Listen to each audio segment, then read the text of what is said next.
अभी चल रहा है श्राद्ध पक्ष।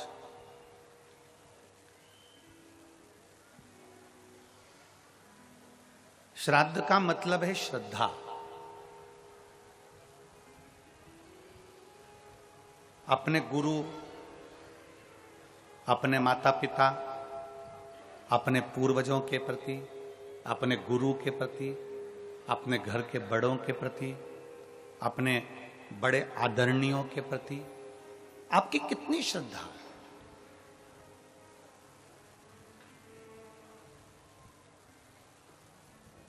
दुनिया के लोग कहते हैं कि अगर हम पितरों का स्मरण ना करें तो हमारे पितर रुष्ट हो जाते हैं।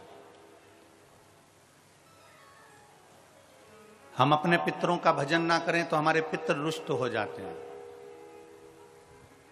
परशु महापुराण की कथा कहती है, कोई ने कहा कि नखून मत काटना, पितर रुष्ट हो जाएंगे। कोई ने कहा महिलाएं ज्यादा श्रृंगार मत करना, पितर रुष्ट हो जाएंगे। कोई ने कह दिया नया साड़ी मत लेना, नया वस्त्र मत लेना, पितर रुष्ट हो जाएंगे। पहले आप और हम समझें कि पितृपक्ष का मतलब क्या होता है। आस्था चैनल के माध्यम से जितने मेरे श्रोता भाई बहन इस वनवासी क्षेत्र से, छत्तीसगढ़ की इस परम भूमि से, धमतरी जिले से, राम पतवन गमन की इस भूमि से अगर आप कथा का रसपान करने के लिए बैठे हो और आस्था चैनल के माध्यम से सुन रहे हो, चाहे इस छोटे से गांव में, बहुत छोटा सा गांव, बहुत छोटा सा, शायद धमतरी जिले के लोगों को भी आश्चर्य हो रहा होगा कि इस छोटे से गांव में कथा कैसे हो गई। ये सोचने वाला विषय। पूरे धमतरी जिला वालों को, पूरे रायपुर जिला वालों को, पूरे दुर्ग वालों को, पूरे भिलाई वालों को और पूरे क्षेत्र वालों को ये सोचने में आ रहा होगा कि इतने छोटे से क्षेत्र में गुरुजी ने कथा दे कैसे दी। इतने छोटे से क्षेत्र, उसका केवल एक कारण था कि श्राद्ध पक्ष में दुनिया के लोग बाहर जाकर कथा सुन लेते हैं, पर यह वनवासी क्षेत्र ऐसा क्षेत्र है जिसमें लोगों के पास इतना धन भी नहीं रह पाता कि वो दूसरी जाके कथा श्रवण करें, इसलिए उनके लिए शिव पुराण यहां।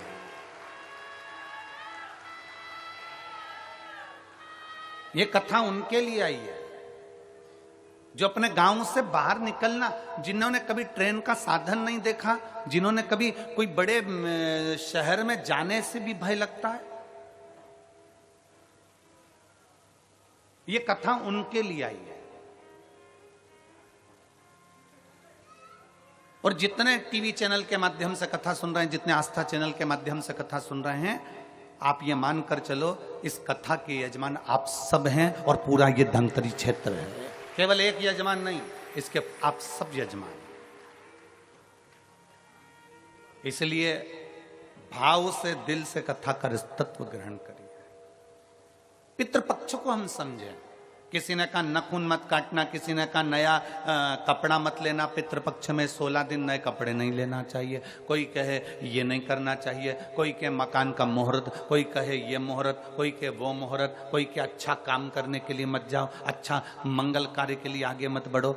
शिव महापुराण की कथा कहती है कि पितृ बुरे नहीं होते हैं।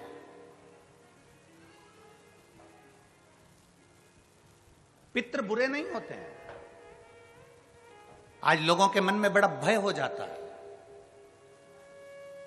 व्हाट्सएप खोलो, फेसबुक खोलो तो ब्राह्मणों के लिए लोग कमेंट्स करना प्रारंभ कर देते हैं कि अब श्राद्ध पक्ष चालू हो गया, ब्राह्मण जीमने के लिए जाएंगे। कोई ब्राह्मण की तुलना कौवे से कर देता है, कोई कुछ कह देता है, कोई कुछ कह देता है। ना,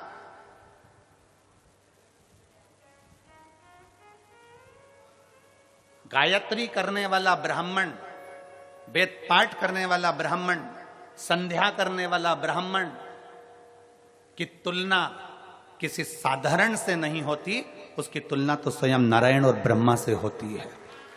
स्वयं नारायण और ब्रह्मा से होती है। किसी ने कहा कि तुम अभी नया वस्त्र मत लो, पितृपक्ष चल रहा। नया काम मत चालू करो, पितृपक्ष चल रहा है। श्राद्ध का मतलब क्या है? श्राद्ध का मतलब है आपकी पूर्ण श्रद्धा, आपका पूर्ण विश्वास, आपका पूर्ण भरोसा। पूर्ण श्रद्धा, पूर्ण विश्वास, पूर्ण भरोसा। आप इतने सारी मात्रा में आए हो, लाखों की संख्या में, हजारों की संख्या में यहां पर पहुंचे हो।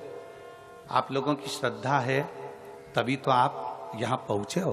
अगर श्रद्धा नहीं होती तो कोई अपना घर छोड़कर यहां इस वीराने में, इस जंगल में आकर बैठता?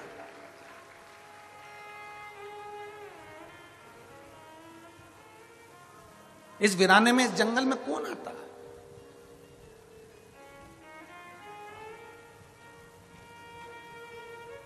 जब हम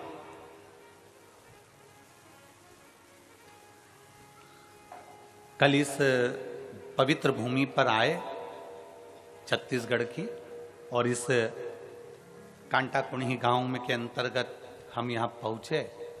जब हम आ रहे थे तो जंगल का रास्ता था, ना इधर मकान दिख रहे थे ना उधर मकान दिख रहे थे। और हमें जो लेकर गाड़ी चला कर आ रहे थे कृष्ण कन्हैया सारथी, हम उनसे पूछ रहे थे कि गांव है कि नहीं है। हम उनसे बात करते करते आ रहे थे तो हमारे कृष्ण से रथ चलाने वाले से हमने पूछा, हमारे सारथी से हमने पूछा कि गांव है कि नहीं है। कहा गुरुजी है।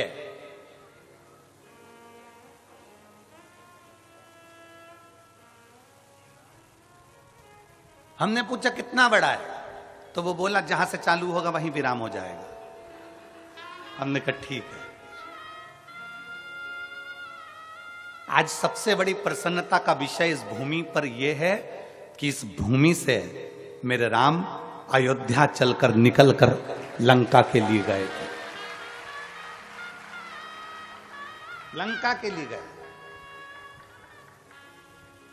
हमसे कई लोगों ने कहा कि आप धमतरी की कहीं हम व्यवस्था कर देते हैं, धमतरी रुक जाओ, पास में ही है, 15 किलोमीटर 16 किलोमीटर दूरी पर है। फिर कोई कांकेर, वहां रुक जाओ, वहां पर व्यवस्था हो जाएगी, वहां रुक जाओ, वहां व्यवस्था हो जाएगी। हमने कहा नहीं, हमको तो इसी गांव में रुकना है जिस गांव में मेरे राम जी रुक कर गए थे, जिस गांव से मेरे राम जी निकल कर गए थे, हमें तो वहीं रुकना, हमें वहीं रुकना।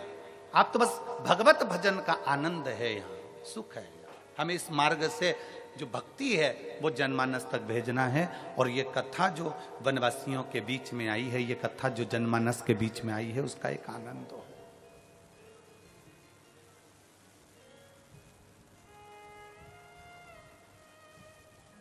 दोनों ओर कहीं मकान नहीं दिखे। चलते चलते चलते चलते जब जहां रुके थे, शायद सरपंच जी का घर है, शायद किनका घर है, जहां हम रुके हैं, तो वहां रुके। और रुकने के बाद में फिर स्मरण में आया तो हमने फिर उनसे पूछा, सारथी से, कृष्ण कन्हैया से, क्यों पूरा क्षेत्र जंगल का है,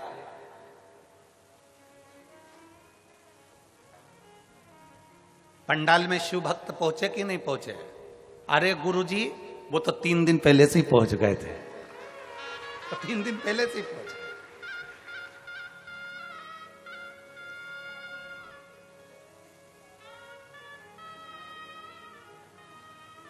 हमने कहा इतना जंगल क्षेत्र है, जीव जानवर।